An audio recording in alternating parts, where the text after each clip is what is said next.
This evening we wanted to cover a few more questions from questions and answers. There are times when they just kind of pile up and then there aren't so many for a while.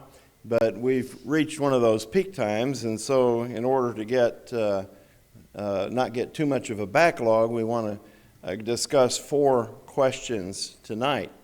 The first one is, if you are a child and kill yourself, will you go to heaven? Well, this is almost an impossible question to answer because, in a sense, one would have to know the mind of God in order to be able to judge and give an answer to it. In the Scriptures, no one who was not an adult is ever recorded as having done so. Some soldiers and some kings took their own life, and Judas, but God never indicates approval in any of the instances in which it was done. A second complication is in the use of the word child. Are we talking 5, 6, or 7? Are we talking 11, 12, or 13? Again, it's not our province to answer that question in either case concerning whether someone would be saved or lost. Jesus will make that decision, as we see in John chapter 5 and verses 27 through 29. John chapter 5, beginning with verse 27. Jesus is the speaker here, and he says that God has given him authority to execute judgment also, because he is the Son of Man. Do not marvel in this, for the hour is coming in which all who are in the graves will hear his voice, and come forth, those who have done good to the resurrection of life, and those who have done evil to the resurrection of condemnation. So this is not something we are required to determine, and especially regarding the age and accountability, those are always difficult things, and so we know that the one who does make the decision will judge righteously. But what we can do is to remind people, as Brother Carter has been known to say, that suicide is a permanent solution to a temporary problem. Some young people are no doubt bullied at school or not among those who are considered the most popular. Some may be made fun of or ridiculed on a regular basis. But here's the thing to remember: school ends. And graduation occurs, and your life is going to change completely from what it was. You will not have to face those same people. In fact, in many cases, you very rarely see some of the people that you went to high school with. So it will end, but you will have a different kind of life and a different kind of existence and a different set of problems and a different set of challenges. So do not think, if you're of that age, that you are locked in to the way it's going to be the rest of your life. It will change. Remember how Biff ended up in Back to the Future 3? Things have a way of changing drastically once school is over with. No young person should ever even consider taking his own life. Every person is valuable. Every person is made in the image of God. And if you do take your own life, you are going to rob somebody of what you might be able to have benefited them. There are people who need the very people who are considering not being among the living anymore. And so I hope that gives a little insight into this, but it is very difficult to answer. And the encouragement should be, just hold on, things are going to change. The next question is, what are all the reasons we know that Jesus wasn't born in December? Well, most Bible scholars will point out that the shepherds were in the fields by night, Luke chapter 2 and verse 8. Just in case you have overlooked that verse, Luke chapter 2 and verse 8 is the one that most people go to and rely upon. Now there were in the same country shepherds living out in the fields, keeping watch over their flock by night. That would seem to indicate a warm climate. If it were very inclement weather, they probably would be all gathered together, but not out in the fields, but in a place where there was a little bit of shelter from the elements. And so that's what most scholars point to, and they say the most likely time for Jesus' birth would have been either March or April, or also September or October. But it really doesn't matter if there's one reason why it couldn't have been in December, or 5 reasons, or no reasons. The best question would be, where does the Bible say it is December? Where does the Bible say it is December when Jesus was born? What Bible verse further authorizes us to celebrate his birth? Now you'll remember from Colossians chapter 3 and verse 17 that we have a commandment, and whatever you do in word or deed, do all in the name of the Lord, giving thanks to God and the Father through him. So we have to have authority for God for everything we do and practice. Do we have authority to celebrate Jesus' birth in December? No. It's not in the Bible. You cannot find it in the Scriptures. And so both questions can be answered. There aren't any Scriptures that give that kind of information, which is significant. Could God have told us the day of Jesus' birth? Yeah. He told Israel when to observe the Sabbath. He told them when to observe the Passover, what day of the month and what month. He had an annual Day of Atonement, didn't he? So it's not beyond his capability to say, Christians, throw a birthday party for Jesus on such and such a day. He would have commanded us to do so if he wanted it to be done. He would have told us that it ought to be done. Now, the same thing is true of Easter.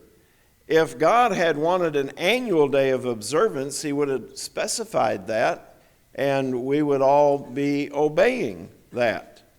But the fact is, he wanted a weekly remembrance of Jesus' death for our sins, which is the reason the Lord's Supper was given to us, and which we observe every first day of the week, just as Israel observed every Sabbath day of the week. We observe every first day of the week. Now, does that mean that the birth of the Lord was not significant? No, it is exceedingly significant, having been first foretold in the Garden of Eden in Genesis chapter 3 and verse 15. There are some people who argue that that's not clear enough, but it's clear enough to most of us, I think, that there is going to be born of the woman a person that is going to bruise or crush the head of Satan. And by the way, there are some scholars that say the shepherds were always out in the field at night, but I don't know where they're getting their information from. The point is, though, in that case, where's the authority? And in this case, the same thing. Jesus was prophesied to be born of a virgin more than 700 years in advance in Isaiah chapter 7 and verse 14. Is anyone else's birth more important than that of Jesus? But God did not command us to observe that as a special day. It is his death that saves us from our sins, as we note from Hebrews chapter 10 and verse 12. Among many other passages in the book of Hebrews, but this one will do. Hebrews chapter 10 and verse 12. But this man, after he had offered one sacrifice for sins, forever sat down at the right hand of God. The next question has to do with carrying swords. Can you explain Luke 22, verses 35 through 38, which was just read for us a few moments ago?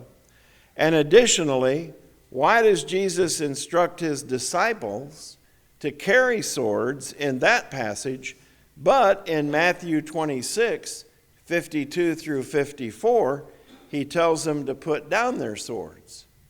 Well, that's actually a very, very good question. These two occasions are very close to each other. In fact, Luke is describing what happened at the Passover meal, and the other event happens just a few minutes to a few hours later out at the Mount of Olives. Matthew describes what took place at the Mount of Olives, while Luke is noting what happened during the Passover meal. Now, notice in Luke 22:35, well, let's just go back and read it again. Luke chapter 22 and verse 35.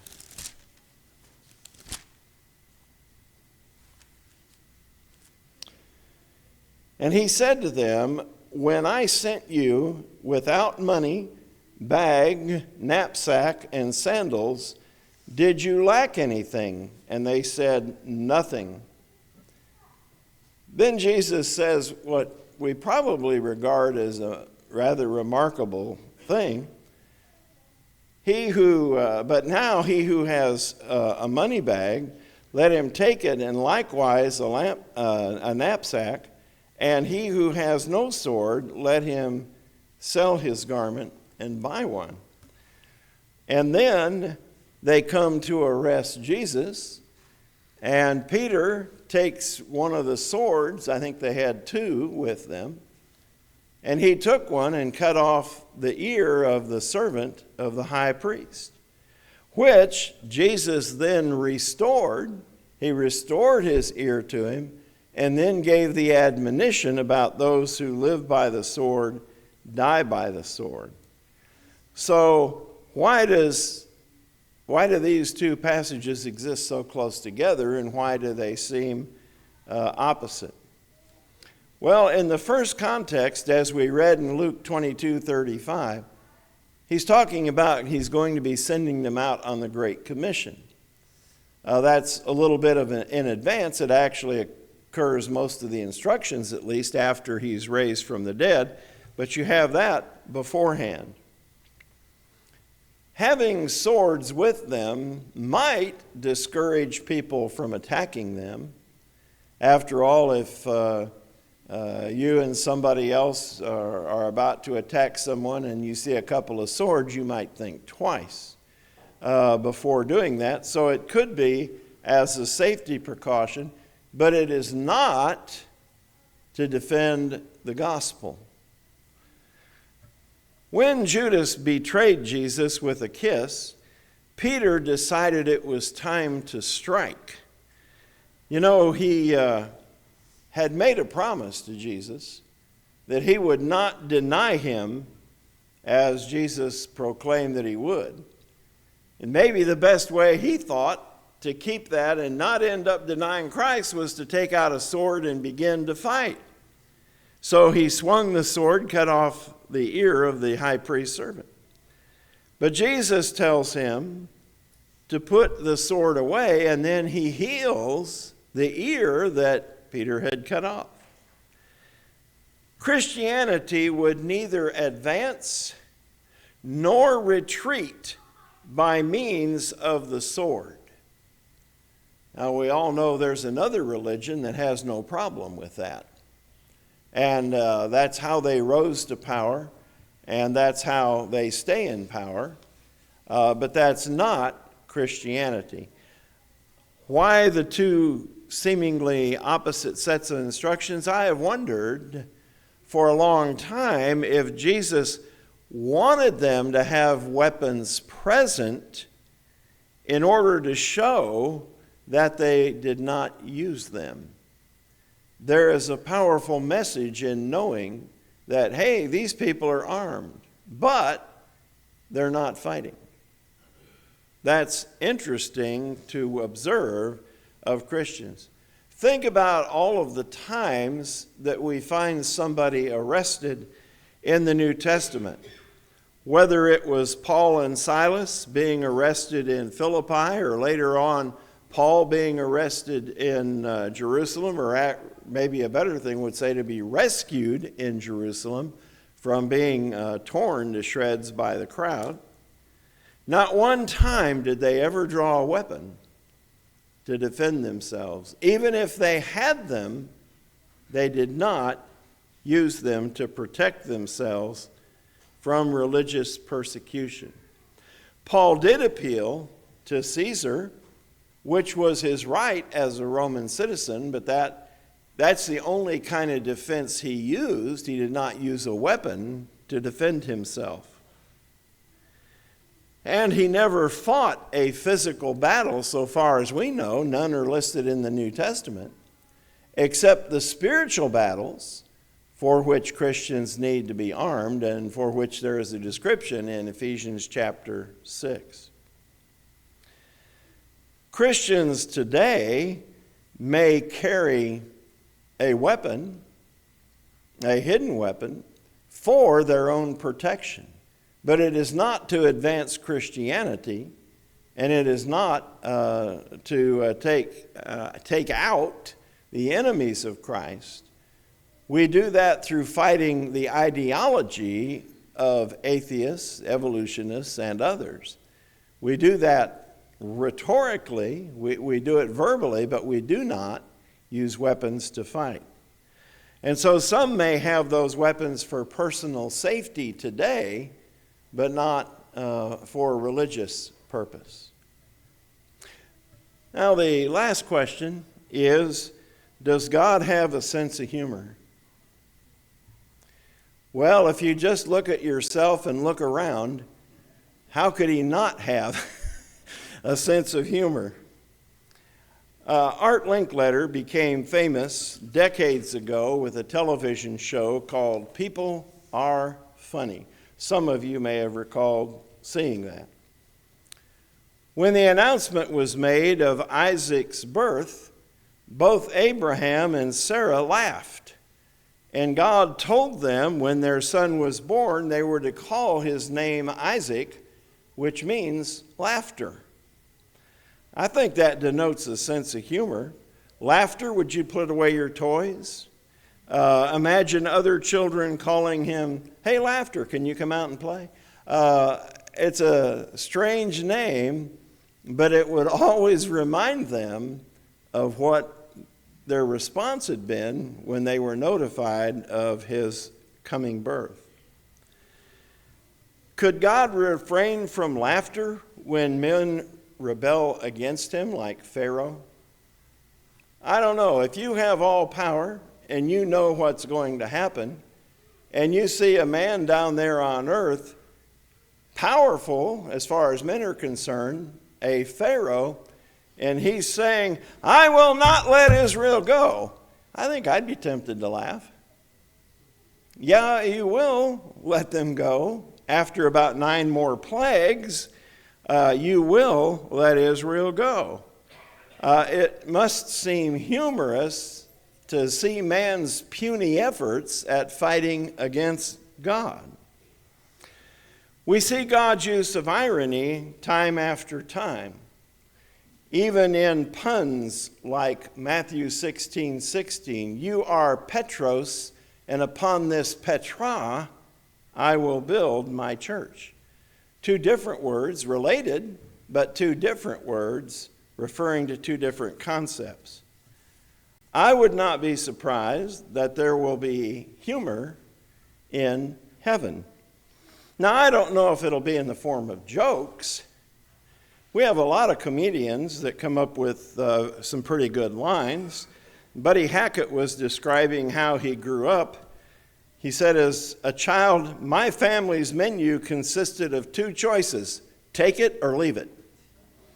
Well, we know things have changed since then in terms of what people get and do not get today, but that is the way it was for many people. Another comedian said, how many people here think they have telekinetic powers? Go ahead, raise my hand. Okay, if you have to explain it, it's no good.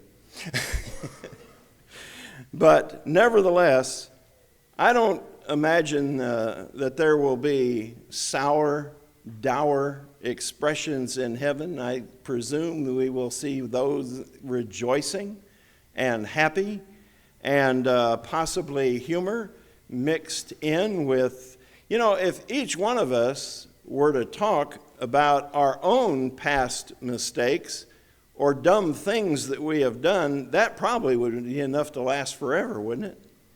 We all have something to contribute along those lines. Now, one thing, however, that will not be funny is the lost on the day of judgment.